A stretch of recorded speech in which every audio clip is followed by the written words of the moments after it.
So we've had a very, very busy year. Hyatt celebrated its 50th anniversary this past year, which was quite exciting. But we decided not to throw a big party. Instead, we decided to think about and then apply ourselves to what Hyatt's role in the world would be going forward for the next 50 years. And we ended up focusing on a couple of things.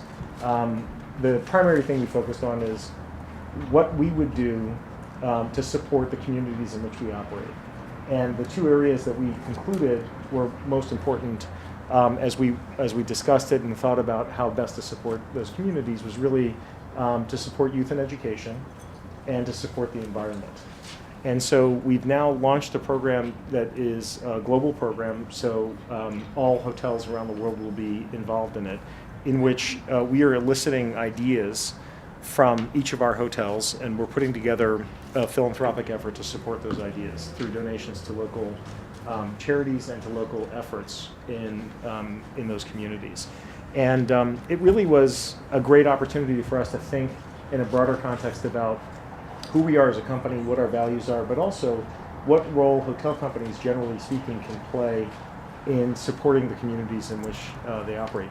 And I would say that the other thing that we've really also focused on as we've gone through and sort of assessed our position, so to speak, in the industry, is the opportunity that we have in North America. We have the benefit and the detriment of not having the distribution that many of our larger competitors have. So the good news is we have a lot more places where we can grow that we are not. And our principal goal is to drive to be the most preferred brands in each of the segments in which we're operating. So in order to be the most preferred, you have to kind of be where people are traveling. So we're focused on that.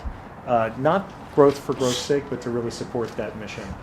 And Jim is obviously led the way with respect to our presence on the select service side.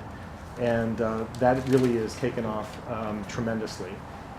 We've integrated the select service management under Chuck's leadership this year, and we have very significant plans for both Hyatt Place and Summerfield Suites during the course of this year, both operationally but also in development. And we're off to a great start, great customer reception. You also know that we launched a new full-service brand this past year, Andaz, and our first Andaz hotel opened this past year in London, in the city of London, formerly known as the Great Eastern Hotel.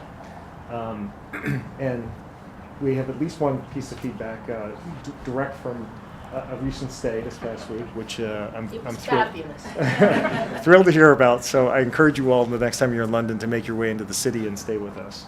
I think you'll be quite surprised by how different this concept is, and hopefully you'll have the same experience that Mary had when she was there recently.